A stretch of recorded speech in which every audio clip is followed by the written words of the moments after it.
Do you ever wish that your voice was louder and deeper? Maybe like James Earl Jones or somebody else equivalent to the voice with a deep, loud voice. I have some good news and some bad news for you. First, the bad news. You may not be able to change some of the way you sound, specifically pitch, based on the anatomy that you were born with.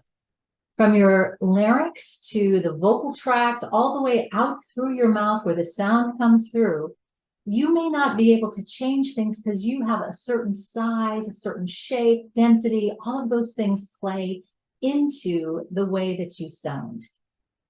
But here's the good news. You might be able to maximize what you've got by doing a few simple tricks.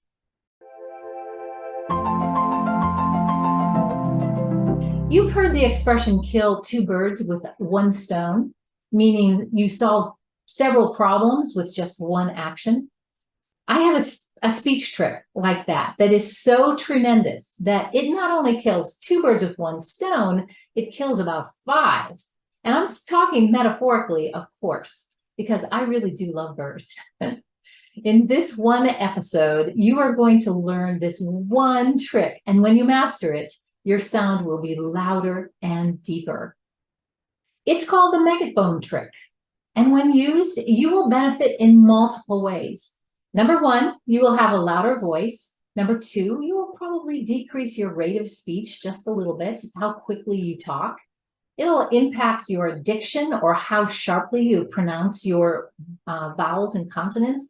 And it will create a much bigger resonance. Like James Earl Jones, it'll give you much more fullness and richness in the voice or the sound that you make.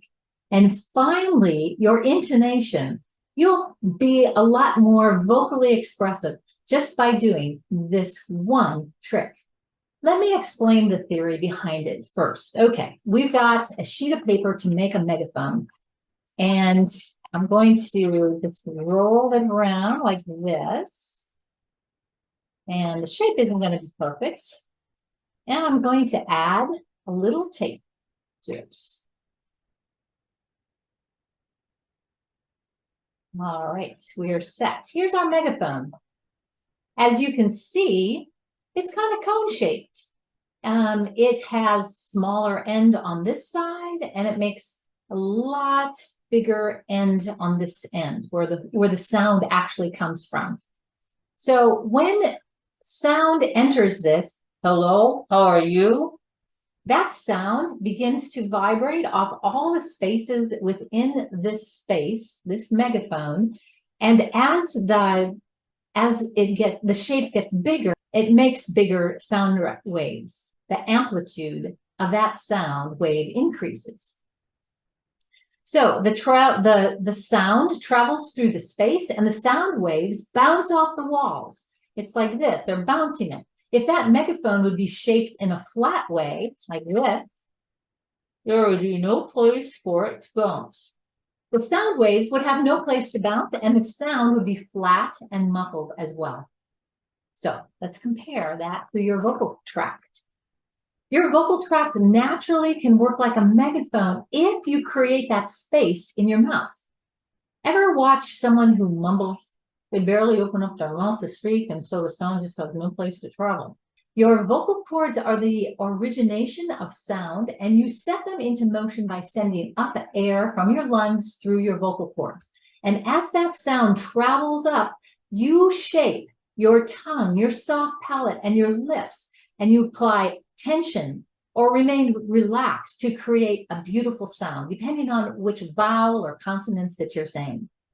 That is, if you've created a wide open space from here to here, you are going to allow the sound waves to travel and exit through a large mouth opening, kind of like a megaphone. This trick involves exaggerated mouth movements. So this is the trick. You create space like a megaphone. In fact, if you watch in the mirror, your teeth should be visible as you speak, and the movement is more up and down like this. My mouth goes up and down rather than sideways like this, because if I go sideways, it kind of just flattens it out. So I try to keep my mouth up and down like that. Just try counting from 1 to 10 with a limited mouth opening, and then compare it to a wide, exaggerated mouth opening. Let me demonstrate. Here it's limited. 1, 2, 3, 4, 5, 6, 7, 8, 9, 10. And a wide, exaggerated mouth opening that looks like this. 1, 2, 3, 4, 5, 6, 7, 8, 9, 10. Watch news broadcasters and see what they do. They generally have a really wide mouth opening when they speak. You can practice in front of the mirror. You can practice out loud to get used to the feel and the sound and even the look. Do you know who does this well? I always think James Earl Jones and Malcolm McDowell do this really well in a Sprint commercial. I'll leave the link below so that you can watch it and see just how open their mouths look as they deliver. It doesn't look unnatural at all. In fact, when I teach this trick, a lot of people tell me, oh, it just feels so unnatural, but really it doesn't look unnatural at all. When you watch in the mirror, you'll see. I teach this trick a lot because it increases your loudness. It makes that megaphone sound. It also slows down your rate because really it's quite hard to speak quickly when you are really exaggerating your mouth movements when you speak. It improves your resonance. It improves your intonation. And your intonation has to do with the pitch variation that you use when you speak to make it interesting. And of course, diction. You have excellent diction just by exaggerating your mouth movements. You know, you are speaking slower to do this, and so that's going to help with the diction a lot. It's very effective and so simple to use.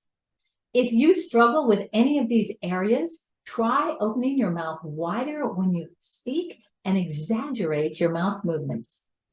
If you liked this episode, I highly recommend that you subscribe below, hit that like button and subscribe, and you'll then receive more tricks and tips just like this one.